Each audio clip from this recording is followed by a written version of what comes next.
Good morning. Ayin Beis, Volume 3. We're on page 1309, Aleph Shintes, closer to the bottom of the page. And just quickly reviewing, speaking about the difference in Ur and Chayos. And first began by saying is the distinction between Pnimi and Makif, or the other way around, Makif and Pnimi, with Ur being more transcendent and Chayos being more internal. The energy that enters each faculty, each specific faculty, with the Ur being the Chayos Kloli, that is an equalizer where the entire person is alive, the life force that energizes the body, the entire body, from head to the foot. But then he went and said, in Proteus, also an Ur Pnimi, there's an Ur and Chayos, and he's explaining it with the Hislapshus Koiches Zeh B'Zeh, which is the interconnection between Koiches. So clearly, Koiches is Ur Pnimi. Remember, that's the energy with each faculty. But the faculties, they interact with each other. And there's also a Helam and a Gili involved, where when the Moichin manifests in the Midas, the Moichin recede in a concealed state. What he explained by concealed means the etzem and the pnimius of the Moichin remains concealed. And the chitzenius of the Moichin, part of it is revealed in the Midas, in the emotions. Similar to the whole theory and thinking behind any halachic ruling, any psak din. The psak din is just the end result. Within it is embedded in a concealed way all the what he's called hachavas and yonim v'asvaris, and that's what is the ribi gili when that's revealed. But in the psak din itself, it's not revealed, even though it could be hinted to, as we learned. And that's all because the haseichel is only chitzenius in the midas, and that's why the seichel itself in its full intensity is in a concealed state. Okay. And that's where we start by Commissioner's Bar Le'il, the Kama Duchtin, where he's talking about the midas mitzad the moichin.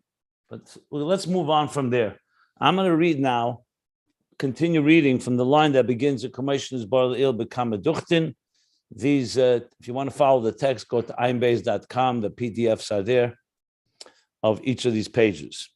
So I'm starting from the word v'gam b'zeh.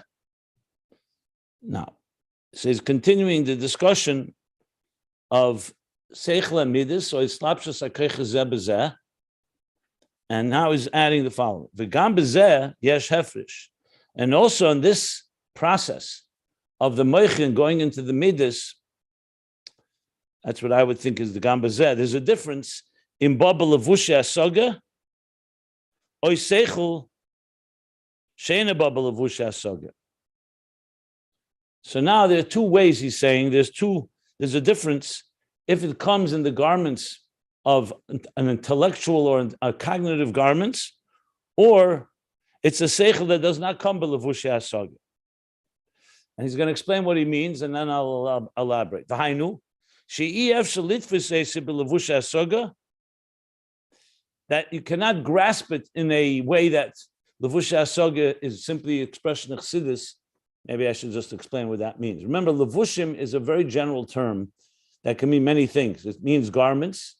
We know it means the levushah hanefesh, for example, are the three garments of thought, speech, and action, in contrast to the koiches hanefesh, which are the faculties. So when you say intelligence, or moichin, chochma bina das, that's a faculty. When you say machshava, that's the active conscious process of chochma bina das being expressed. So you could have chochma bina das when you're asleep. You could have seichel without machshava. You can't have machshava without seichel or midas. So the koiches hanefesh are essentially the actual faculties. The thought, speech, and action are like garments. On their own, if they're hanging in a closet, a garment doesn't have any substance to it. So thought, speech, and action are simply empty containers when they are coupled together with, let's say, intellect. So the intellect is either conceiving of an idea, that's chachma, levusha machshava. If you're expressing it in words, you're expressing the seichel through speech. If you're expressing it in action by building something or writing something, then the seichel is coming through Maisa. Take away thought, speech, and action, then you have a faculty within the person. A human being is born with faculties, but the machshava dibur Maisa have not yet been developed or expressed. Same thing with midas. Midas are emotions. Chesed, you can have love in your heart and not express it, not in thought, not speech, or not action. So that's one general way garments are used. But there's another way that levushim are used. Whenever you say slapshus, like we learned before, you mean something is manifesting in a way that we can somewhat hold on to it. So we say levushe hasoga means that when an idea comes into garments of seichel, it means the seichel is understandable to either to the person or to the one you're teaching it to. If it's not belevushe hasoga, then the seichel is there, but in a way you understand, like he's going to say in a moment, it remains somewhat abstract, like he says. You see there's a seichel, but you can't really grasp it in cognitive garments. Only in a form of afshata, which is more abstract. It's like an abstract idea. Which is not something you can actually hold on to. So, for example, in any type of intelligent process, there are times that you sense an idea. You may even get the truth of it, may resonate, but you can't say, I really understand it. I really have control, I mastered it. When you say it comes in tfisa mamish, you mean that you have really worked on it and it's become something internalized. Now, this is, as you see, is a recurrent theme in this whole section, because if you remember in the last page, he was talking about Amunah alone, he said was not tfisa. When a person has faith in God, he says, what was the expression? If he has faith in God, then it's not nagili level. It could be faith, but it's not come into an internalized way. He said it also on page 1307, when he spoke about how Elikus is concealed in existence. Remember, our whole theme here is how do we reveal the divine in a dark world, in a world that's shrouded in darkness, meaning godliness is concealed. So you can't do that with concealed faculties.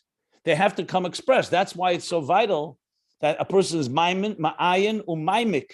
He has to get himself involved, engrossed, and completely immersed in understanding godliness in a way that's internalized, because without that, the cheshech of this world remains intense. What can counter that is when you bring alive, your mind begins to contemplate, and not just contemplate, understand godliness in a way that's completely internalized, to the point that even the animal soul understands it, like he said on the top of 1309. That's why that's such a vital component here, that it be internalized, not just remain removed. And it sounds like he's leading to say that Chayos, more than does that. The Chayos Eliki is even more than because is still Makif, and Chayos is Panimi. That's what it sounds like. I don't want to come to any conclusions, but it looks like he's tying it all together in that fashion, which would also explain this whole arichas, this whole elaboration, that it's not just a tangential point. But let's continue reading, and then I'll make sure that what I just said is accurate, and I'll elaborate more. So in other words, he's saying, so when seichel is affecting the person, in this case, a contemplation that's affecting emotions, so we may establish that's his slapshus seichel and midas, the seichel primi, the inner dimension, the intensity of the intelligence and its etzem remains concealed because the midah is what dominates. But there's a chitzenius seichel there. And that itself, he said, there's also two ways. You could have in a way that's levushe hasaga, that the person is understanding the idea in a way that's internalized, or it could be more abstract, like he calls it she'ene or seichel she'ene ba levushe hasaga, and not the tfisa mamish.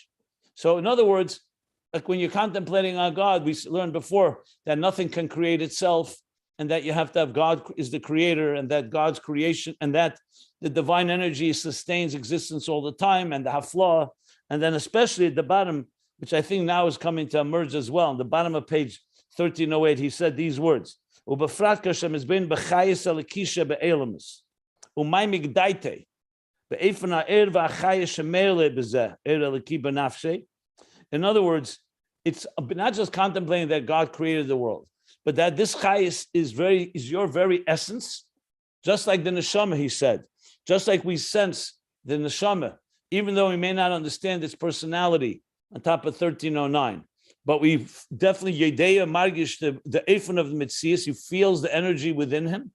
Just like a blind person may not see physically, but he can sense the life force within him, like the Havraka of Seichel, like he said. So in other words, there's the concept of not just contemplating on God in an abstract way, that God exists and God created, but sensing the actual sustenance and the actual energy that is within existence all the time. And Belavusha Asage, coming that it's fully understood and something that you can grasp. So that he said now 2 ways of how that can be. For who? Now, why is it the reason that a person would not be Belavusha Asage? He's explaining why it would remain B'Hafshata. The second approach, not that it comes into Lavusha Asage. Remember, we said before that the real Pnimius of Seichel cannot be revealed in the Midah, because the Midah is focused more on a subjective attraction or reverence or whatever, Ava V'yira, or whatever the emotion may be. So, though there's a Seichel behind the scenes, and there's some Seichel Shaykh L'Midas that's directing and saying this is worthy of being loved, but the dominant is the feeling of love. Now he's going and saying, so then there's a process where there's Levusha Asage, and there are times when you don't have the Levusha Asage, it's Hafshata. Why is that the case? That's because the Maila, the quality and the subtlety of the Sichli, since the Seichel is a very subtle concept, so when you're dealing with a deeper Seichel and something that's touching upon a deeper reality, it's not that easy to just say, I can grasp that concept. Like just the mere fact, like we spoke before about the neshama. If someone were to ask you, what is this table made of? Or any object, a physical object. So empirically, we have tools. We have our senses, and then we have other instruments to evaluate something in a way that's very tangible. You can take apart a clock and see every gear and every wheel and every spring and every detail that makes it tick. But if someone were to say to you, can you tell me what a soul looks like? You'll say, I know that it energizes me, but to say that you understand it quite with the same tfisa, no, because the sichli is much more bedakus, like he says, milas bedakus sichli, so remains somewhat removed from being able to hold on to it that tangibly.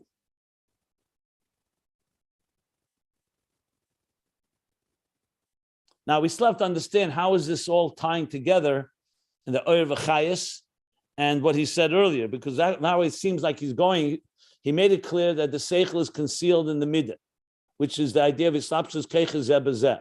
But he hasn't yet spelled out that is that Oyer, is it Chayos, is he assuming that we will figure it out on our own? So as I said, I'd like to read on, see where it's going, but if you're wondering where the segue is and the flow, I'm wondering the same thing. So let's just hold up on that because I'm not sure how this is all connecting yet. But let's finish the subject and then we'll try to figure out exactly what the connecting threads are. But the flow is clearly, he's moved into Islapshus Keiches Zeh, and now added another piece that the Seichel is Behelim, but there's also a level where the Seichel itself remains somewhat abstract because of its subtlety. The Yesem is there, and even more so, who be'ez Seichel haba bit uvnesa deliba. And this is increasingly so. We just spoke about that the Seichel, the Etzema Seichel, remains concealed. He added now that there's also a level of Seichel that remains not Lavusha Asage, so you can't fully grasp it. He say, and this is even more so, but Uvnesa deliba. Uvnesa deliba means the inner chambers of the heart.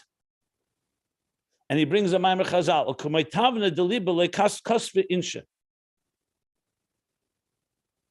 Tavna deliba means the infrastructure or the feelings of the heart a person cannot put down into writing, a person cannot express.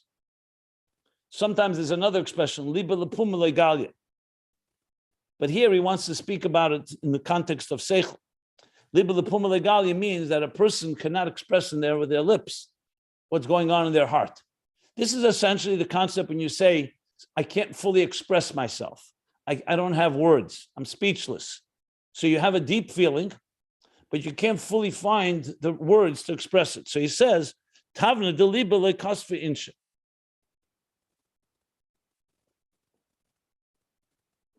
So what's the story there? That is, why is that the case? Because you don't have a grasp on it. Because Levush HaSaga, the mile of Levush HaSaga is that you can internalize it. On the other hand, the things that are far deeper and more subtle remain somewhat elusive, and therefore they can't fully be grasped in the usual way. So they remain what we would call more makivdik. But here he's talking about in Pnimi. So it sounds like he's talking here about a level that's like the in Pnimi, in contrast to Chayos in Pnimi. That's what it sounds like. But let's continue reading. And this is the Emek HaSvara, the depth of the theory or the idea that's higher than comprehension. And that's why you can't express it fully. You can't grasp it. And here he adds the Geschmack from the Svara, which is interesting. Emek HaSvara means the depth of the idea. In the parentheses, he says in Yiddish, he says the Geschmack from the Svara. Geschmack means the pleasure, the delight. Like when a person enjoys the idea, like you hear an idea that makes a lot of sense, that really resonates and really, so besides there's understanding the idea, you'll sometimes see somebody smile when they hear something, a very interesting insight. What that smile reflects a certain delight that comes from the geschmack of the svara. Let's say you have a question, someone asks a question and a dilemma or a paradox, and someone comes up with an answer that's a very novel response, a novel approach. So you'll see there's a certain geschmack. You'll say that's a geschmack of svara. That's an enjoyable idea. It's pleasant. It's pleasurable, desirable. I'm looking for the exact word for geschmack. Geschmack means that it just tastes good. That's in physical food. You say geschmack. It's geschmack of food. It's a tasty food. But in seichel also, you could say geschmack of svara means a tasty idea. A tasty wouldn't be the right word, obviously, but it means a pleasurable idea. It's pleasant. It's not just a good idea, it's a geschmack one. So it's interesting that Emek HaSvara in Yiddish is translating the geschmack. But regardless, it indicates on something that you can't quite hold on to. Someone will say, why was it geschmack? Someone who may understand the idea didn't get, let's say, the beauty of it, the eloquence of it, will say, why was it geschmack? You can't really explain it in words. That's what it says. It's not just the understanding of the idea. There's something here that's beyond. It's like what he said with the heart, that the things that are concealed in the heart cannot be written down. When a person real intense feelings, you can express it to some extent, but its full intensity cannot really be expressed in words. Words and understanding. One second. Let me finish the bayah, then we'll take questions or comments. Shezeu ha'er v'achayis shel hasvara. This is the oir and the chayis of the svara. He's using now the words oir and chayis. This is the energy and the vitality of the idea of the svara. Umimena he nevaz b'nevi rabba me'er ha'seichel. And from this oir and chayis of the svara, in other words, we're not talking about the svara as it comes manifest in the midah and in a way that we can grasp. We're talking about its pure intensity. From there, it flows b'neviyah rabba, in an abundant flow, ma'ir ha'seichel, from the eir ha'seichel. So this level is abundance. Like we said before, it's a gili eir. It's not in a state of concealment. It's coming with an abundant flow from the eir ha'seichel, this higher level that's higher than the levush ha'saga, like he said.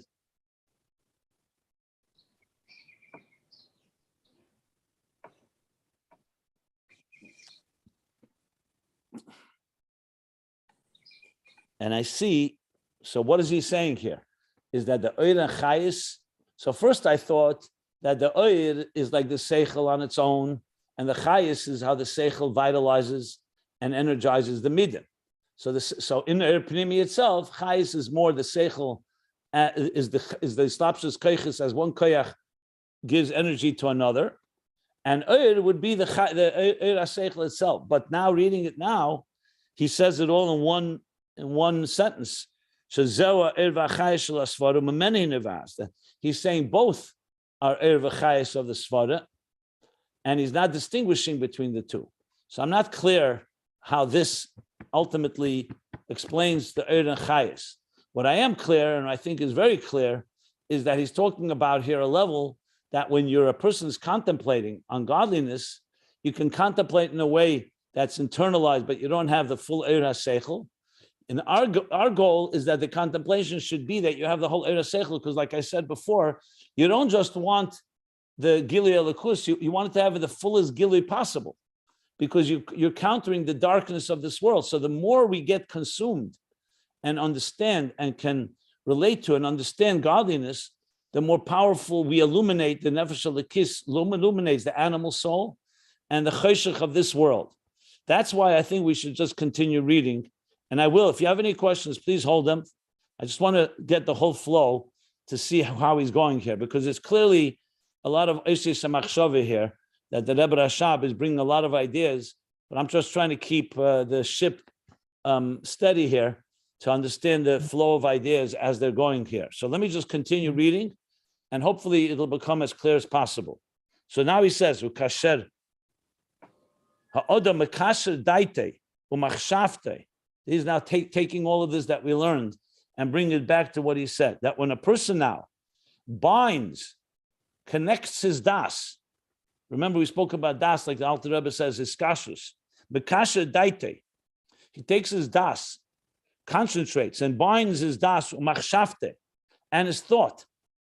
Behergish hachilukim binyanim elu, in sensing and feeling the difference between these inyanim that we just discussed, which means these different levels of revelation. Yasig v'yargish kamoy kein beruchnis alakus inyan bechinis v'chayos.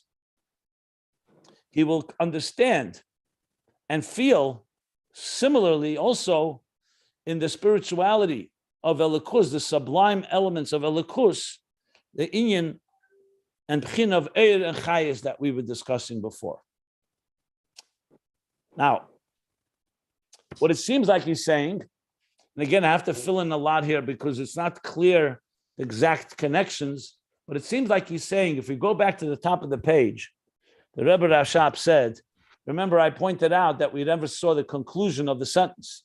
When he started on line 4, he said like this, line 3,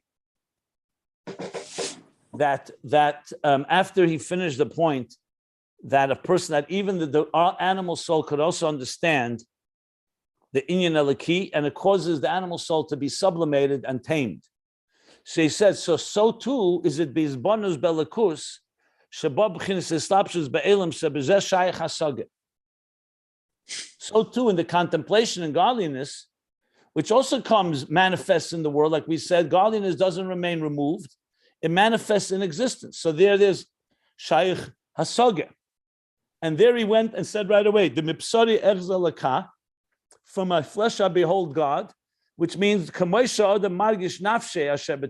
as a person feels the nefesh within him, and then he never finishes. What's the kamoy?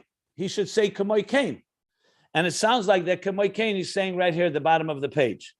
So after this whole elaboration, just like a person feels their soul, and in the soul itself there's an Eir Chayos, the makif and the pnimi.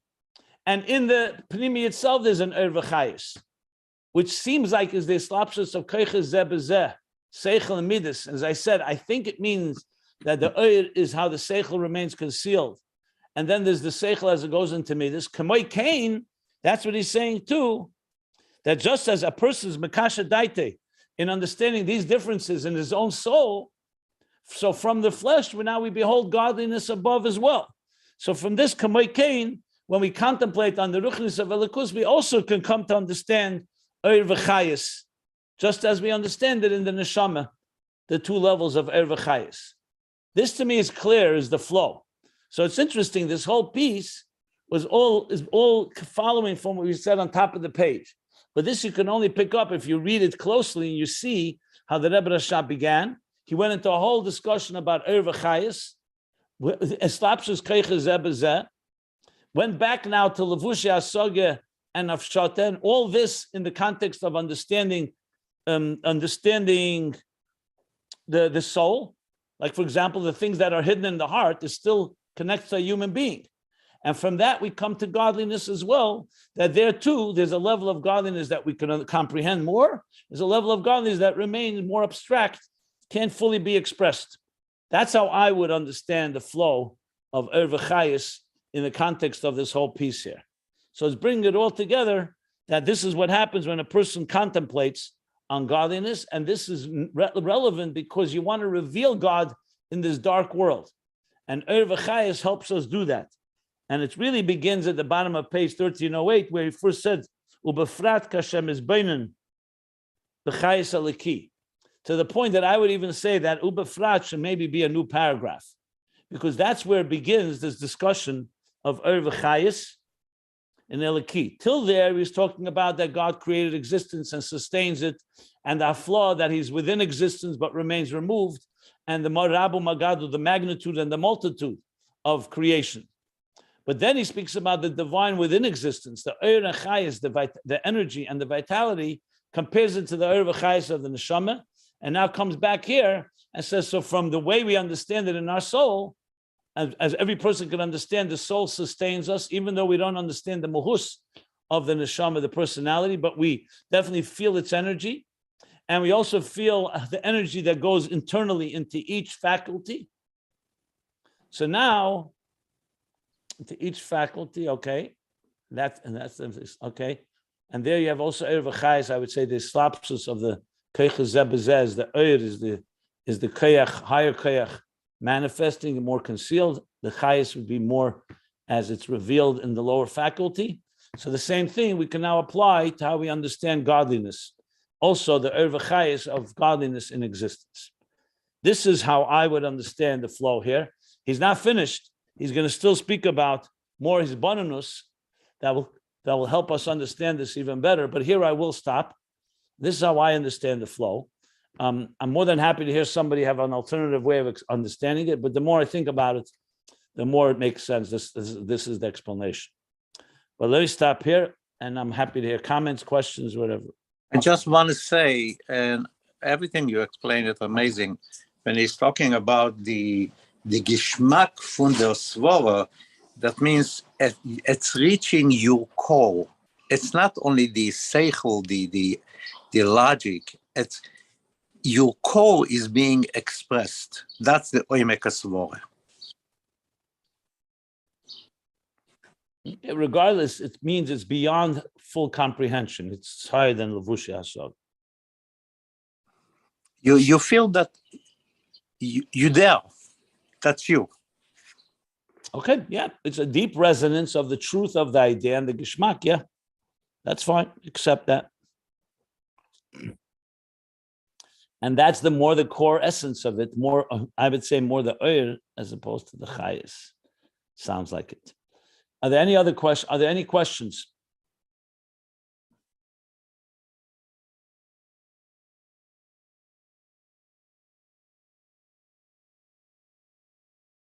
I would even add one more thing,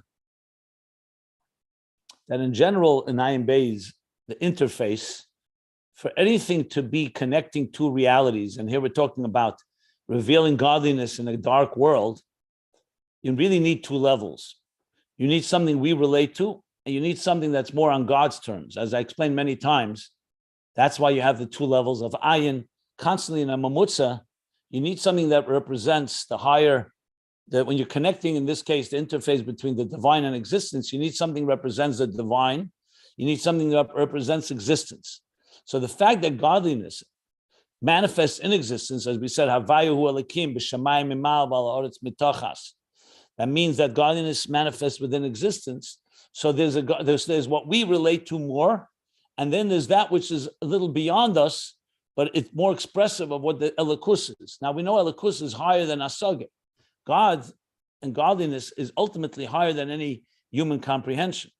And yet we also want to understand it. So therefore, understanding these two things of Chayos is like, in a way, trying to understand both aspects, how the godliness we can relate to, and the godliness that remains somewhat beyond and higher than us. Like he says, but that's the Eira Seichel, and you can understand that as well. That's why he said, that's why he calls it Emek HaSfara. and the Eir HaSeichel is radiating in its fullest sense, And the same thing with godliness. That I wanted to just add that. But I'll continue to read unless, again, anybody wants to ask anything. So we're 4 lines from the bottom of the page. I'll continue reading. V'chein ha'izbannus, and so it is, and so, well, I think he means v'chein, and additionally, a contemplation, b'inyan ha'esses firis.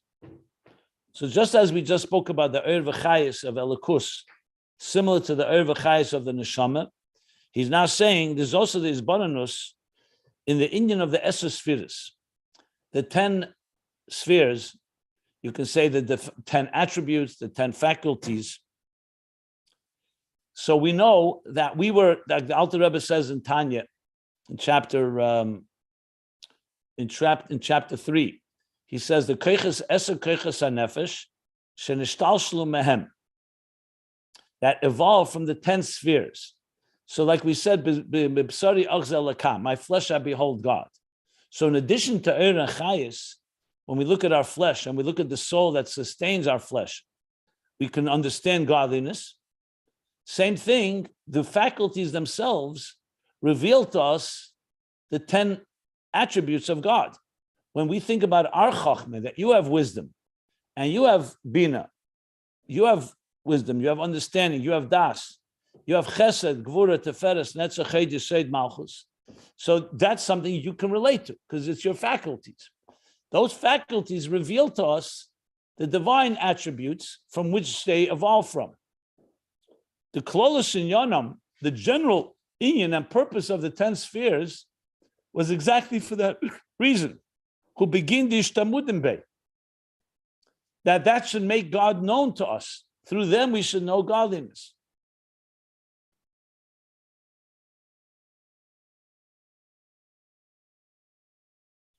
So how could we know God when God is beyond knowledge and beyond feelings? So the Eibishter manifests himself, Elikus, in spheres, which are divine attributes. It's the divine chachma, divine bina. It's true, chakim v'lei b'chachma yediyah. His chachma is unlike ours. His bina is unlike ours. But there's still a common denominator. That when we conceive of an idea, it gives us somewhat of a taste of how God, from Kesed, manifested in the Nakuda of Chachma, the first spark of godliness, in the Shtalshlus, in Atzilus. Bina is the Hey, Yud Kei, Vav Kei, the Hey, the expansion of godliness. Vav is Zah, Malchus is the last Hey. So when we contemplate on our spheres, so there's bonus in our spheres, which in Yonim is begin the Shtamudim Beis, the God should be known through them. And when a person, through feeling his faculties within himself, knows we don't have to just learn this in a sefer. We have to just contemplate on our own, feeling our own faculties. The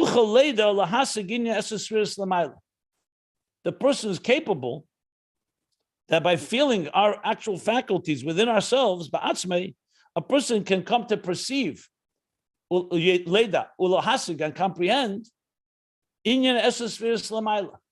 the 10 spheres above. So this is clearly a gilui of Elikus. Without this contemplation, without this awareness, then the godly spheres remain concealed. Like we spoke before, godliness is concealed, tovu b'yamsuf, in this dark world. But we counter that when we contemplate, and now he's talking about a contemplation that comes from our very beings. So existence itself, including the existence of a human being, is testifying to godliness. But there's one thing that's critical. We have to think about it. We have to concentrate on it. We have to feel it. So it's now saying it's not just a contemplation and concept about the 10 spheres. Look at yourself and think about yourself, and you reveal godliness. Your very being reveals godliness. Now, this is going to be critical, especially when he's going to start speaking soon about transforming the darkness itself, not just bringing light into the place of darkness. Because the more we find within existence examples and manifestation of God, the more internalized it is. It's not just you're bringing a God that's outside of existence into existence, No, it's the godliness that is embedded and hidden in existence. I think that's also why he's emphasizing Oyer and Chayos here. Chayos, it's also within each faculty. And the same thing above.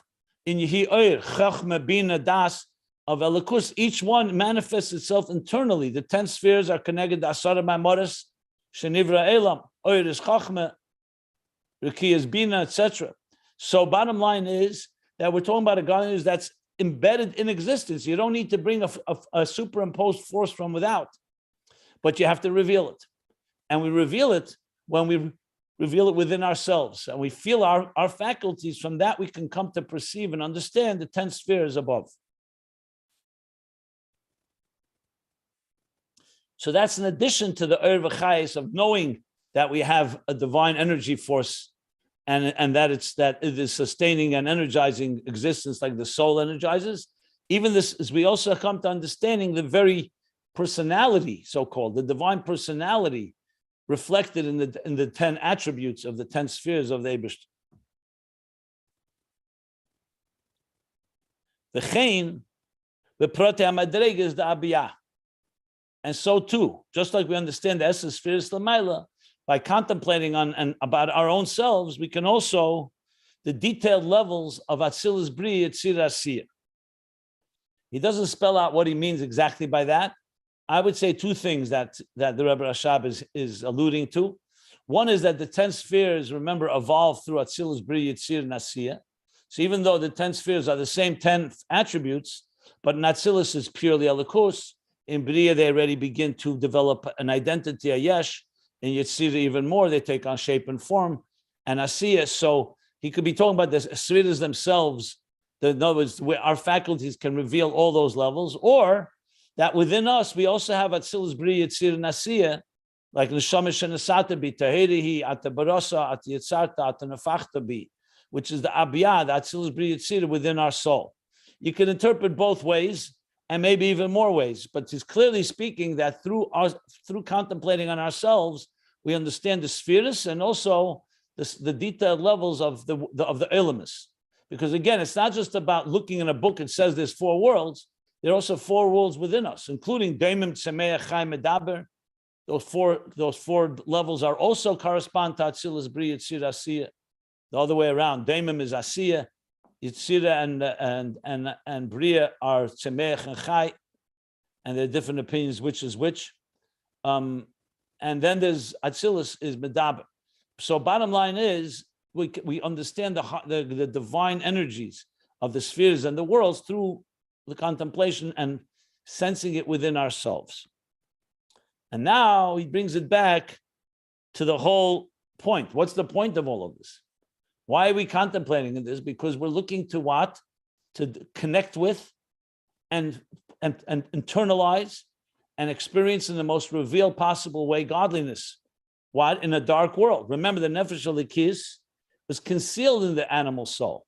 The divine soul is concealed in the animal soul, as he explained in the middle of page 1308. And in general, the Neshama Beguf comes into a world that is Cheshach Kaflu Mechupu, like we learned. On its own, the world is dark. If we didn't do anything, the darkness of the world would dominate, like we learned at length on page 1307 and 1308. So now he comes back to the words that he said earlier.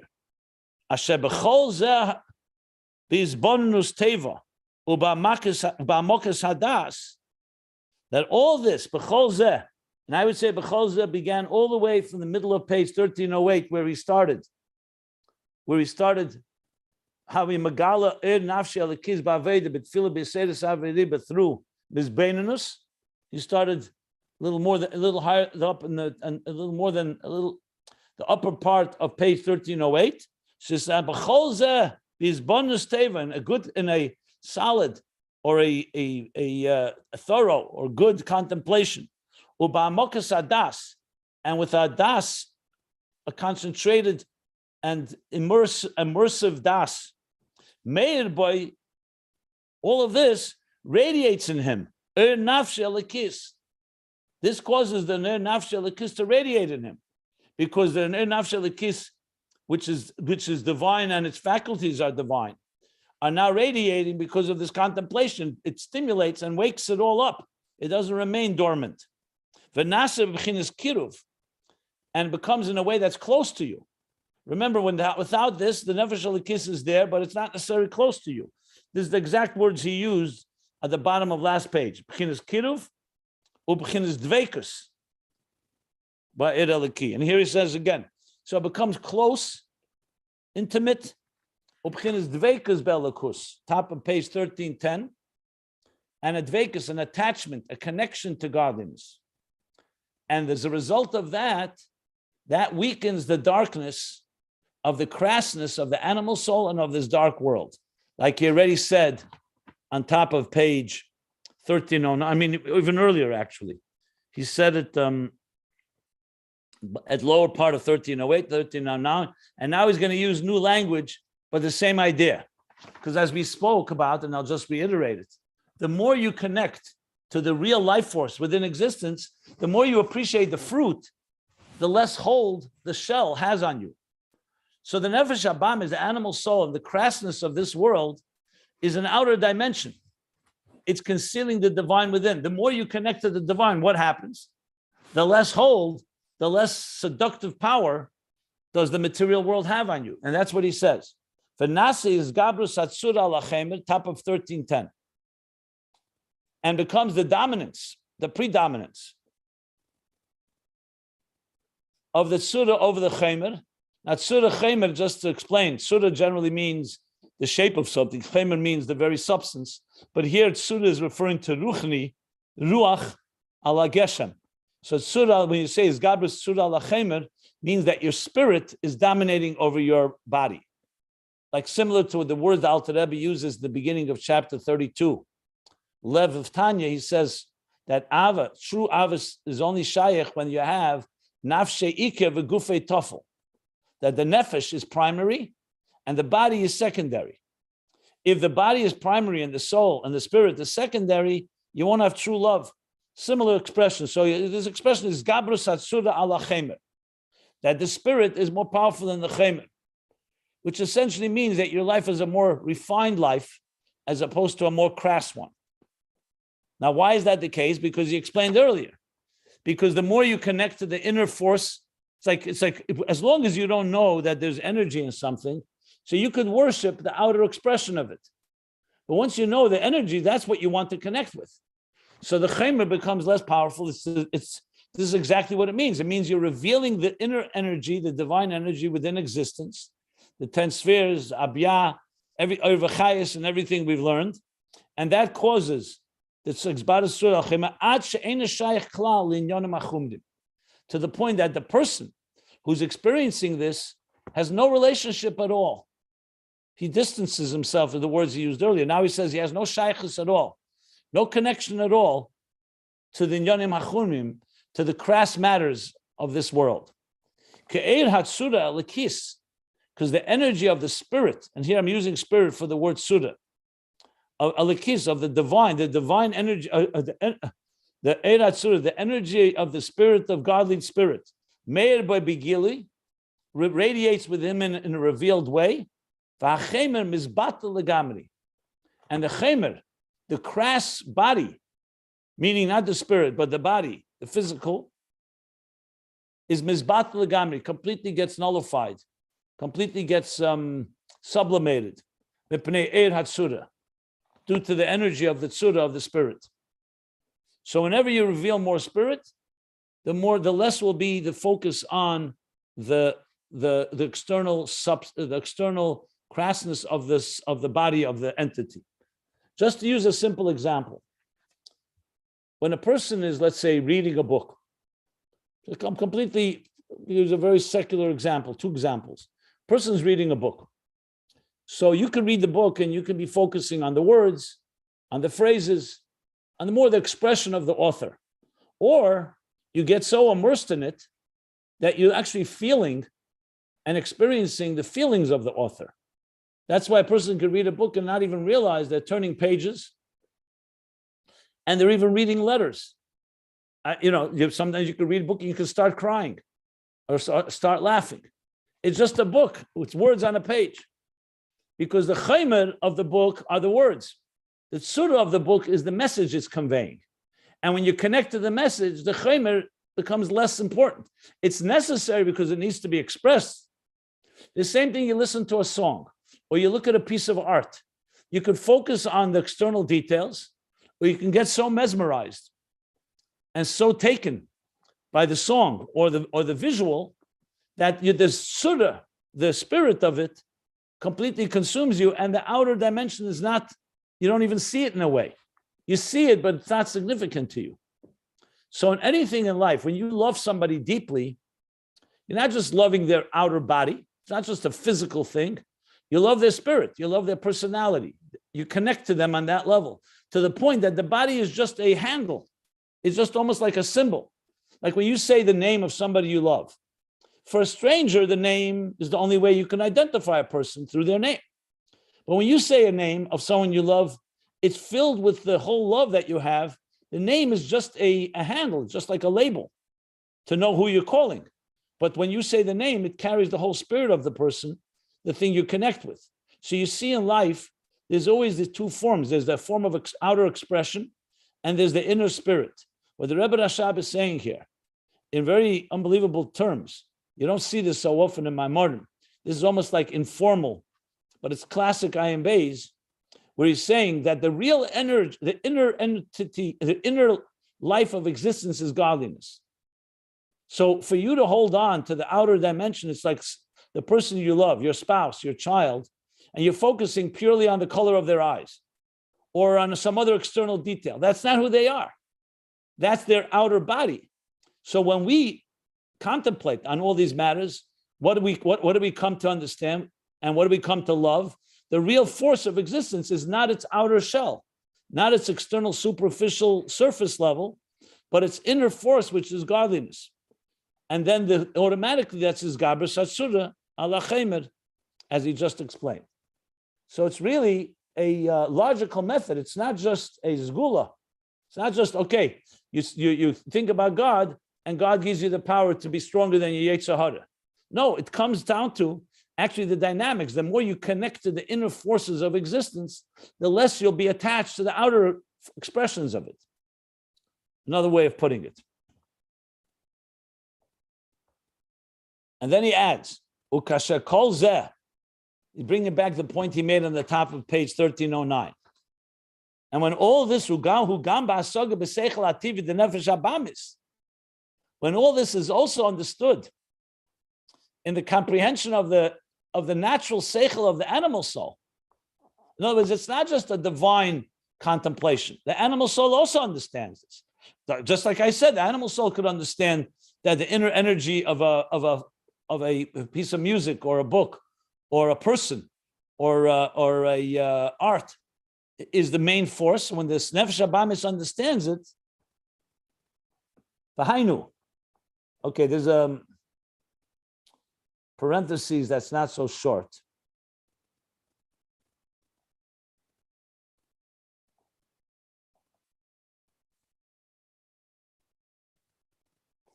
So I just want to skip to show you the end of this phrase.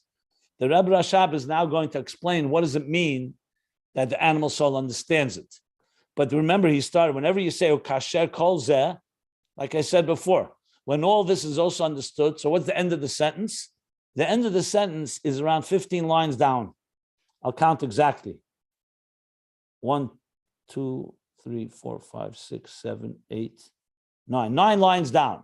He says, "Ukasher kol zel b'seichel hativi gamkein shemasig ha'inyan harizeh eisa bitl b'nefesh habamis sheyirtze b'elikus."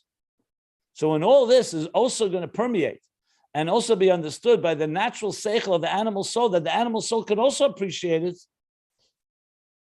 that will cause a bitl, a sublimation of the animal soul, that it too should desire godliness.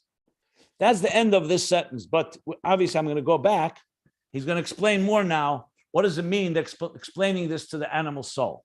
But I just wanted to not lose sight of the flow here. So this is pretty typical, like we said before on page 1309. Also, the Rebbe Rashab began with an idea, went almost an entire page, and then came back to it. So here too, he comes back to it. So what I'm going to do now is read going to go back to the parentheses on the third line. But before I do, if anybody wants to ask anything.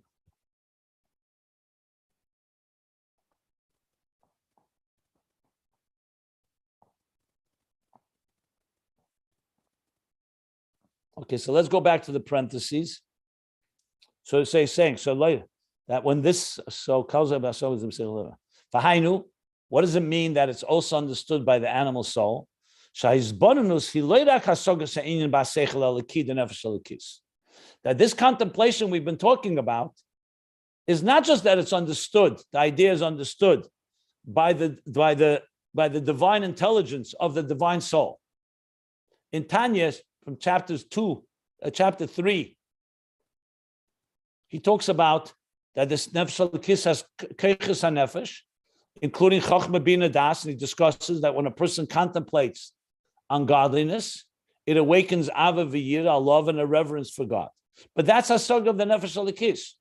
He's saying here, we're not just talking about this nefesh halakis, the divine soul contemplating on God. Raksha seichel hativi. Here we're referring that also the seichel hativi. Raksha seichel hativi yovin v'yasi gamkein. That the natural mind, when he says natural, he means here the mind that is also part of our natural mind, not just the divine. There's also a nefesh habamis, also has seichel. That's called seichel tivi, natural seichel, not just divine seichel. When I say divine, so divine means that the nefesh halakis, its only concern is elokus, godliness. The seichel of a nefesh habamis can also be used to understand science and mathematics and this world, and also its own particular desires. It's a seichel tivi.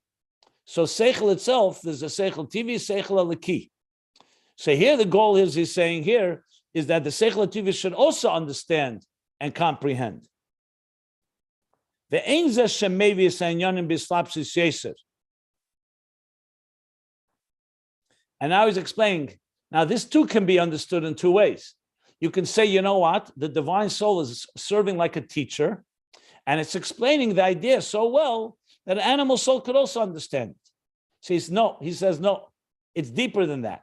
Remember, we want the transformation, not just that the oir radiates in the cheshach, but the cheshach itself, the darkness itself. So he says, the ein zeh shemevi, that this is not saying that the divine soul and its contemplation is bringing the ideas, bislapshus yeser, more manifest, hainu b'dvarim v'esbeirim muchashim yeser, which means in ideas and explanations that are more tangible and palpable. It's like a teacher giving more examples and making it more palpable and tangible, that it should also be understood by the natural mind. No. Ki'im, rather, sha'in k'meshahu, maybe yese basoga sechla TV gamke. So it's not just taking the divine idea and explaining it in terms of the animal soul, but he brings it, but maybe he brings it, sha'in k'meshahu, the contemplation itself on the divine as it is should be expressed and understood by the natural mind as well. Now we have to understand what's the difference between the two. What's the difference if the divine soul is explaining what it knows to the animal soul, and when you say the inyan kameshahu, you understand it in the seichel hativi. So that needs explanation, acknowledged. I will explain it, but let me just finish the parentheses first. Ube'emes, and in truth, u'bechinas halah shemailas haseichel hativi, and in truth, this process is actually an elevation. He's elevating the seichel hativi, the natural mind, shegam boy musig u'murga she'inyan, that it too should be understood and felt the idea. So it's not just bringing it to the animal soul where on its location, it's actually elevating the animal soul. But it's still elevating the animal soul, not just explaining what the divine soul knows. So briefly, based on other Maimonim, I would say the difference is the following. When you explain a divine concept to the animal soul, and this is something I work with all the time, talk about Chassidus applied, you can do it in two ways. You can take a divine concept, let's say the concept of Eir Ein Sof, Tzimtzum, or even Esser Spheres, and you can explain This is the divine concept. You can use examples, and you can explain it also to the animal soul. That animal understands that there's a divine energy in existence, and it's a necessary energy and all the qualities that it has. But you haven't convinced the animal soul on its own terms. When you bring the explanation and you use an example from the animal soul itself and says, let's explain it in a way that you benefit from it, that the animal soul can appreciate it. Like, let's say you teach the animal soul that if you follow this and this idea, you'll have a better life. You'll be more productive. You'll have more shalom bayis. You'll be able to find love in your life. You'll be able to deal with anxiety. That is not just bringing a divine concept, and the animal soul also understands it. But then the animal soul on its own terms appreciates. In other words, when you bring Chassidus, and you can explain it in psychological and emotional terms that benefit a human being, even on selfish terms, not just benefit and say, you know what, it's better to follow the divine soul than the animal soul because the divine soul is the purpose of your existence. The animal soul is just distracting you. It's just a test. No, that the animal soul also appreciates godliness, that it can survive better. It can live and exist even as an animal in a better way. Obviously, it has to discipline itself. Doesn't mean everything goes. That means that you're explaining it also on its terms, not just you're explaining something that the Nefesh HaLekis knows, that the Nefesh HaBamis is so-called listening in and saying, okay, I appreciate it, but more that the Nefesh HaBamis itself will pursue it and benefit from it because it sees that it helps the Nefesh HaBamis on the Nefesh HaBamis terms. That would be one way of explaining the difference between these two, and that's what he's addressing here, that it should come down to that level of understanding of the Nefesh HaTivi.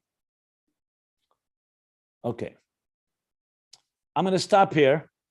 He's going to go further in this Hisbonenus, and then come back to the end of the sentence that I already read earlier, that this is what it does to the Nefesh HaBamis when a person is able to explain it also to the animal soul, to the natural seichel of the animal soul. So I'm going to stop at the end of the parentheses on page 1310, before the Ubefrat. Any questions, my friends, here? I think this is a very powerful, interesting piece that you probably have not heard so often, because it's not explained in Chassidus so many times, even some places, yeah, but not so much. I haven't seen it in a while. Very, very powerful, yeah. The Rebbe Rashab is leading, directing us how to have his bonanus, not just concentrate, but it takes you step by step, how to make it part of you, Nefesh HaBahamis nature. Absolutely. This is, as I said, you can mark these pages, starting from page 1307, going to 1310, as a very, I think, very fundamental in Chassidus in general.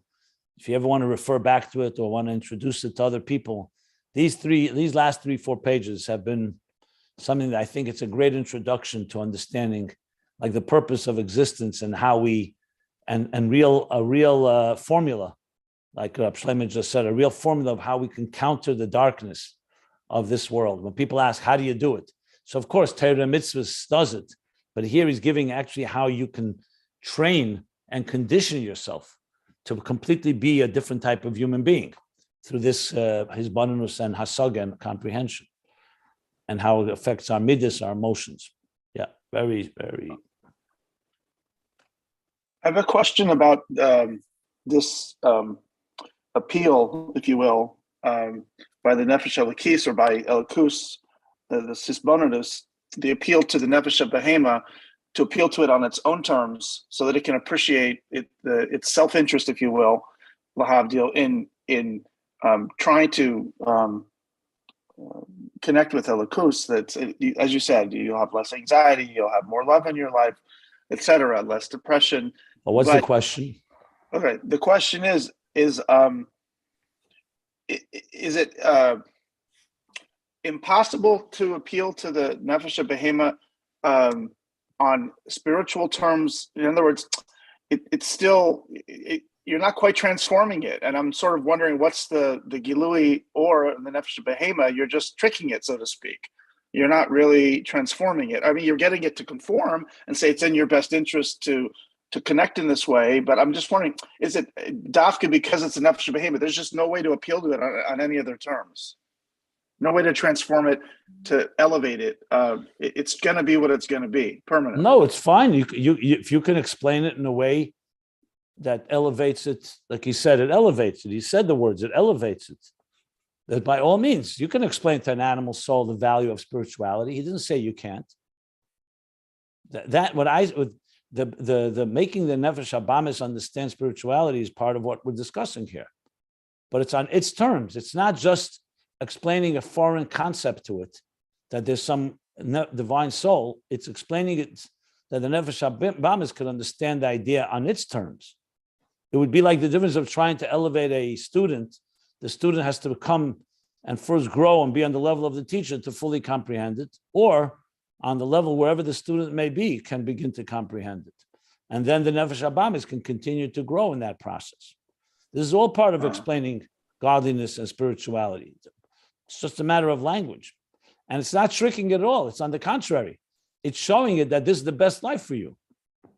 It's actually showing something that the animal soul will celebrate. Yeah, this is what we do in a Chabad house. We give somebody a good meal. We sing a nice song. We appeal to them on sensual basis, and eventually becomes. No, I would not say that at all. No. No, that's not it. That's not it at all. That is because here he says hasoga, that the animal soul should understand it.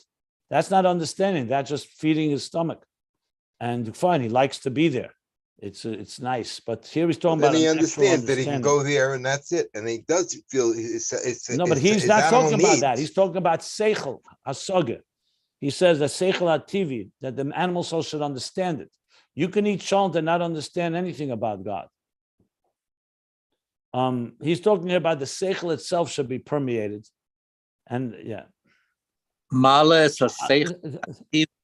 This bottom line is that ultimate education is to teach somebody not just what you know, but it becomes so much part of them that they see that it's something that they appreciate on their terms. It's really what it comes down to. It's like when we say shalheva selam eleha, that the flame rises on its own, that the makabel, the student, becomes so internalized that it's he or she relates to it on their own. Besides the teacher explaining it, that's the first step. But here, in addition, it's also permeating the animal soul. That animal soul will appreciate what godliness is. We didn't finish the subject, so remember, there's more to be read after the parentheses, and then we'll tie it all together.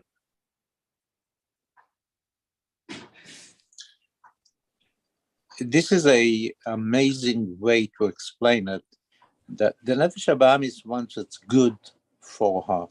B'derech klal, she knows that Gashmis is good for her. But with this way, she is coming to a conclusion that these things are really the real good for her. Correct. When I wrote Toward a Meaningful Life, so initially, some people who learn Chassidus all day wondered whether I wasn't like watering and dumbing it down, because I took away, I made it more into a practical guide of how it helps you in education, in childhood, in marriage, in dealing with anxiety, in dealing with health, etc., etc. And someone asked Rabbi Khan at the time. He didn't read the book; it was in English. They asked him, somebody takes the ideas of Chassidus and makes it available that everybody can understand it, how it's good for them. Is that like self-help? Which goes against the whole idea of Chassidus, is Avodas Hashem. You're doing it to serve God, not because it's good for you. It's like lacking Kabbalah Sel. And he asked them to open up a Likutei Sichos, volume 15, and he showed them that there's a whole paragraph that the Rebbe himself wrote, the following words. I'll translate loosely. The Rebbe writes, I'll paraphrase basically, that when a person understands on their terms the goodness of godliness, not just because God said so, but they understand that it's good for me, just as they understand that food is good for me, just as oxygen I need godliness, and it's good for me. That's the deepest level of experiencing God, even more when someone does it just because God said so. That's what the Rebbe wrote. So that's another way of putting a little what he's saying here. So it's one thing explaining a divine concept. There's another is bring it into a language that a person says, oh, this is as important to me as other things that I think are so important. Can you imagine someone wanting to learn Chassidus every morning, and also the animal soul wanting it just as much as they want to eat breakfast or go on a vacation or enjoy other worldly pleasures and delights? Would that be an achievement or not? That even on the animal soul's terms, not just the animal souls, you know what? Okay, I'll let you learn and daven in the morning because the rest of the day is in my control. And I'll give you an hour to do what you got to do for God. But as a matter of fact, that the animal soul actually understands the value of it also on its terms. Then you're talking business. I mean, to me, this in many ways is the mission of all the work I do. To try to bring the Chassidus is just as valuable as all the other things people go on the internet for, to find that whatever distraction or pleasure or other experiences that are completely nothing to do with Kedusha or holiness. Can you bring it to that level where people will see, wow, it can compete. If you can compete, I'm trying to compete with all those worldly pleasures. Not so easy, but I think it's doable. This is exactly what the Rabbi Rashab is saying here. Yeah, and that's what Mashiach is. A world that thirsts for godliness just as you thirst for water and for bread. Now, if you can explain to people what we said in the Haftarah Achar Pesach, that there'll be no longer destruction in the world, no longer war. Why? Because the world will be filled with divine knowledge as the waters cover the sea. And people see that if I integrate divine knowledge in my life, that will eliminate discord, will eliminate battles, chaos, trauma, wars. That is the ultimate goal. Very beautifully said. Very beautifully said. Both on a universal and on an individual level. That's the beauty of Chassidus. It always works on both levels all the time. He's actually going to spell it out afterwards. If you look down by the bottom of the end of the paragraph, it say Adam Meir Chelke Be'elam. That first, by radiating all this in a person, it also will radiate in the world. So it's exactly what he says. What you just said. The Rebbe There you have is it. going to, you see? Beautiful. It's just so powerful. MS. It's just so beautiful. Yeah. Now the challenge is, how do we get into the world? Not just to our Ayin Beis group. Yeah, 100%. Thank you very much for elucidating this. Thank you for elucidating this. This Friday will be Chav Chesnis in 31 years when the Rebbe said, I did everything, do what you can. So we're always thinking of ideas of how to do this properly. Yeah. Okay, so we'll stop here. Let me stop the recording. At the end of the parentheses, close to the top of 1310.